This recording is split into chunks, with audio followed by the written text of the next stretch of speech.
salut les amis de la stratégie ludique et de la gestion. Voici Terracotta Army, rien que pour vous. Alors ça, c'est un jeu que j'aime beaucoup parce que j'aime les jeux à thème. Et ce thème-là, il est très sympa. C'est la construction de l'armée en terre cuite de l'empereur de Chine, décédé, à qui on construit une mausolée pour avoir une armée dans l'au-delà. Et donc c'est un jeu de gestion. C'est un jeu de gestion qui n'a jamais abordé ce thème. Donc c'est vraiment très sympa. C'est du placement d'ouvriers. Et vous allez donc devoir être le meilleur constructeur de la mausolée. Vous êtes jugé pour ça. Et le meilleur, celui qui aura le mieux réussi, gagnera la partie. Alors, je ne vais pas vous expliquer toutes les règles, puisque c'est déjà un jeu un peu plus complexe, évidemment. Il faut s'investir un peu plus dans Terracotta Army. Mais je vais juste vous montrer un peu les principes et puis vous montrer à quel point le matériel du jeu est vraiment sympathique. Alors, vous avez des petits ouvriers que vous allez devoir placer pour faire des actions. Et notamment, il y a une chose très originale, c'est que ça se passe ici, sur ce rond, et vous allez placer votre ouvrier quelque part, ça va déclencher la ligne d'action. C'est-à-dire que vous allez faire les 3 actions depuis l'intérieur, 1, 2, 3. Mais évidemment, c'est là que c'est original, puisque vous aurez le droit de tourner évidemment ces disques pour changer la configuration des 3 actions. Et puis vous avez des plus gros ouvriers que vous allez pouvoir, ce sont des maîtres, ça c'est des apprentis, vous allez pouvoir mettre au même endroit éventuellement pour refaire l'action. Ça c'est une des possibilités qui vous fera déjà avancer sur le score, ça vous fera ramasser de l'argent, je vais vous montrer ça, de l'argent et de l'argile, et c'est une juste gestion de l'argent et de l'argile qui importe dans ce jeu, parce que c'est avec l'argile qu'on construit évidemment les statues. L'argile qui peut sécher, c'est ça qui est très sympa, elle est soit mouillée, soit séchée, il va falloir la réhumidifier pour pouvoir l'utiliser.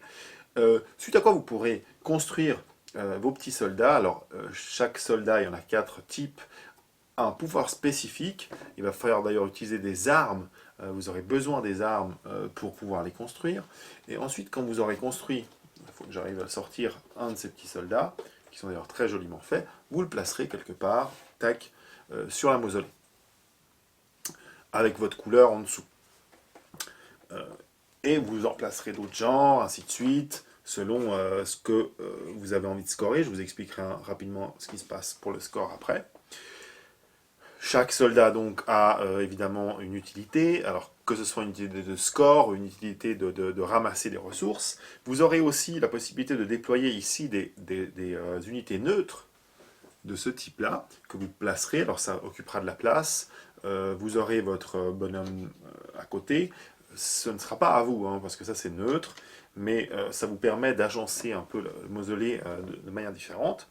Ici, vous aurez tout un pan très intéressant de maître d'œuvre à activer, et ce maître d'œuvre, en l'activant ensuite, si vous déclenchez l'effet sur la roue, il y aura un effet bonus en plus. Donc il y a des maîtres d'œuvre qui vous ramènent de l'argile, des maîtres d'œuvre qui font que vous pouvez déclencher 2 fois une action de l'intérieur de la roue, etc. etc. Plus vous enclenchez ces maîtres, plus ça coûte cher. Les petits soldats ici vous coûteront de l'argile, mais vous pourrez aussi parfois, grâce à certaines actions, simplement payer de l'argent pour les avoir. Et c'est comme ça que, tour après tour, nous allons déclencher nos actions pour pouvoir construire cette mausolée et bien placer nos petits bonhommes. Et c'est là que le score est intéressant, puisque c'est là que ça va scorer surtout. C'est là qu'on va vous juger. Et en réalité, ça va être une question de présence à un certain endroit, voire de majorité. Je m'explique. Ici, vous aurez, et je n'en ai pas placé parce qu'il y a plusieurs types, mais ici, vous avez des buts à atteindre. Par exemple, il y a une des tuiles qui vous dira que dans cette manche, il faut que vous soyez dans ce carré-là, dans le premier carré, en haut à gauche du mausolée. Donc si vous êtes présent dedans, vous marquez des points. Si en plus vous êtes majoritaire, vous marquez plus de points.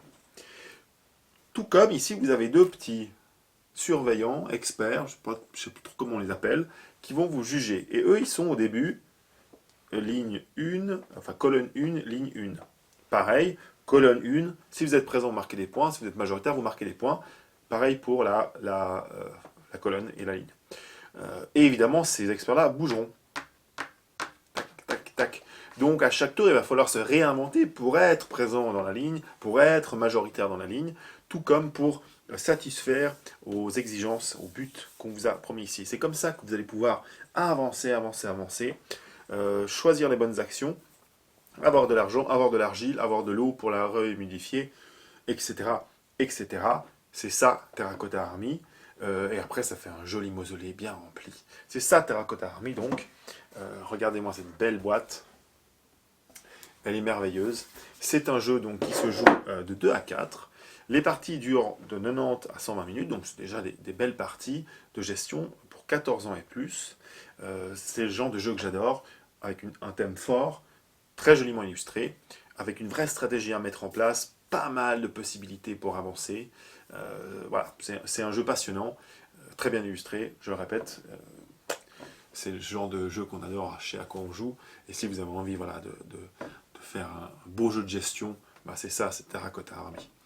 Allez, je vous laisse à votre jeu, assez de blabla, à bientôt, ciao.